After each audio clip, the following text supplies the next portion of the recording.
Okay, we're making another stop here. Picked up some hardware. I don't know if this is gonna fit, honestly.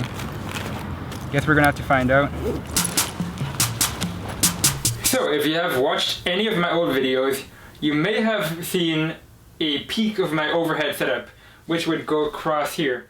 This is what my old overhead setup looked like. Now, what you didn't see is the whole setup that went into this. Let's rewind a little bit. Okay, first of all, I stored it inside of my closet, so I have to take it all the way out. Big bag. Not very much room on the table at the moment. Right, one stand. The whole table. Here is the second stand, which can barely fit in here. And then these stands become taller. Not too tall. Wing nuts have to come off. Then you have to find the right bars. They have the big holes on the ends. And then they attach in the middle, like that, which is kind of cool. Put them up on the stand, which doesn't fit, by the way, so you have to like tilt the stands. And now we have stability issues, but this is the best we could do in such a small studio space because the length of this can't be shortened. And what I do from now is clamp my camera here. Since it's not a very strong and stable setup, I can't use anything other than a phone. So as you can see, this setup is not very ideal. And so I took it upon myself to build a better one that is more permanent and it stays out of the way when not in use. Okay, and we are back.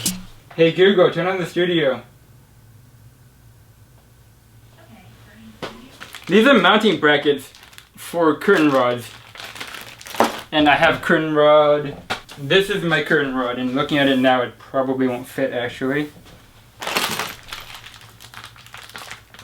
Oh, basically my goal is not to mount a curtain, but it is to actually create an overhead camera setup using these. And I was inspired by this one article on a website. I'll put it on the screen right now. It fits on one end. Okay, this gets really long. This might work actually. First of all, we need to know our hardware.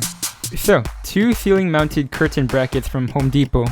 I am going to be mounting my brackets into the ceiling joist, which requires no anchors. But if you can't find your ceiling joist for any reason, you should use some of these toggle bolt anchors. They're not very expensive, so if you want to do your own overhead setup thing, you should really use some of these.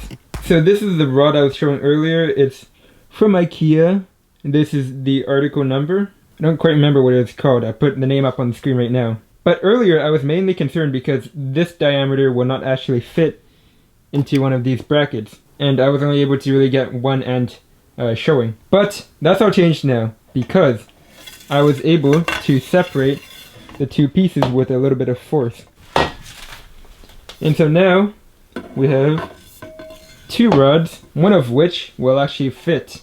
Doing this, I assume, will actually compromise the strength of this rod by 1/2. I think 20 pounds is going to be enough to hold whatever kind of camera I would mount to the ceiling.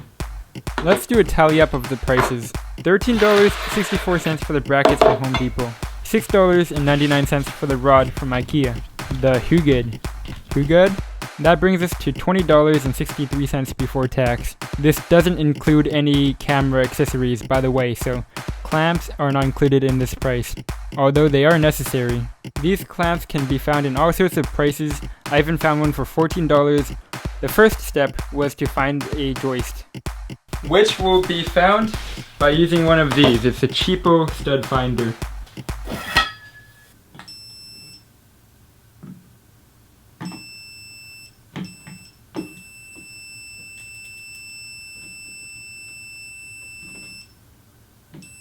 Alright, we have measured for one of these brackets.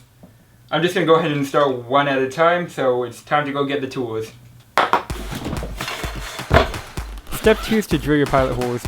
I am using my 1/8 drill bits for my number 8 screws.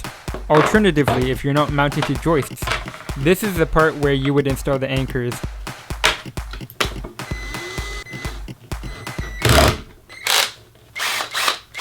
I don't actually have any eye protection, so I'm just gonna wear these gunner optics that I have. I really hope Cheapo Stud Finder was right about the ceiling joist.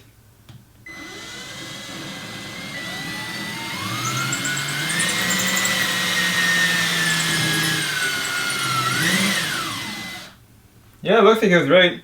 We found the stud. Now we have to chisel a bit of this stuff away because my ceiling is not even whatsoever.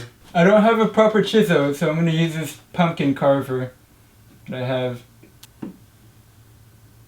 Just a little more. That is perfect. Oh shit. I went in the wrong direction. Whoops. Don't be stupid. Plan everything out before you start working.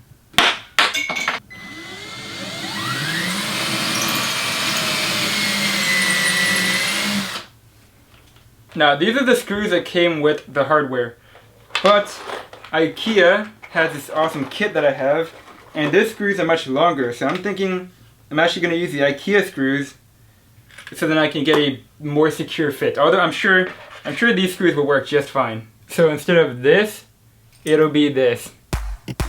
Step 3 is to install your bracket. I used an impact driver to make my job easier, but you can use a drill or even a screwdriver.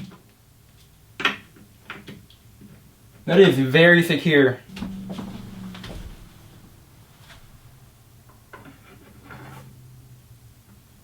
Has a little bit of room to pivot. Alright, it's time to install the other end. Then rinse and repeat the above steps for the other side. So it can be mounted like that.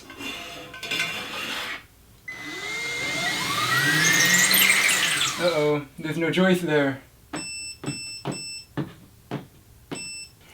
Stupid cheap stud finder. Okay, turns out I had just missed the stud. That works. A little bit of chisel action again.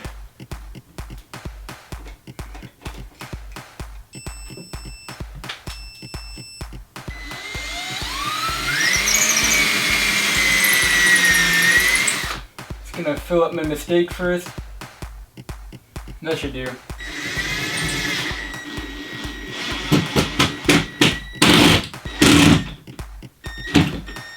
Okay, I deal with the sticker later. Now I just want to install this, see how it looks. Ah, there it is. Nice and strong. Alright. For those who are worried about this thing wiggling around, there's something to stop that. So included in the hardware are screws like this, and they're small. There's actually little holes on the sides here. Oh, I don't know if I can actually... There's one. I'll put a picture on the screen of what it's supposed to look like, but basically the screw goes in and it secures it. So there's no wiggling. Step 4 is to hang your rod on the brackets. Then secure it using screws on the sides.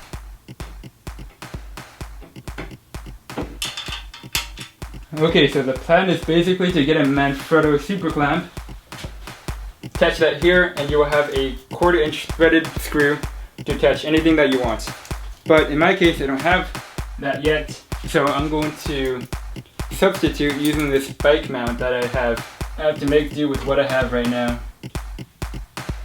And now all I'm going to do is attach a ball head just like so and a quick release plate adapter.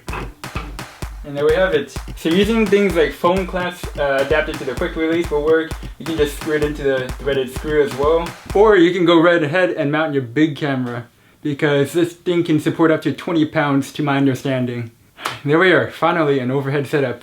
Permanently and out of the way. Now I have to clean this whole mess up. It's also nice because you can achieve these really high up shots that would otherwise be really difficult to achieve. Such as this one of my brand new setup, which is a mess right now because I had to move everything over. This is going to be cleaned up soon, don't worry about it. You can also mount other things like monitors or lights to the rod. From this point, it is entirely up to what you want to do. I would highly recommend mounting a magic arm for more flexibility. That is something I will be doing for sure. Alright, that is it for this video. Be sure to check out this coming Monday's vlog. I will be using this exact overhead setup for a small sequence. Alright, thank you for watching, and I'll see you in the next one.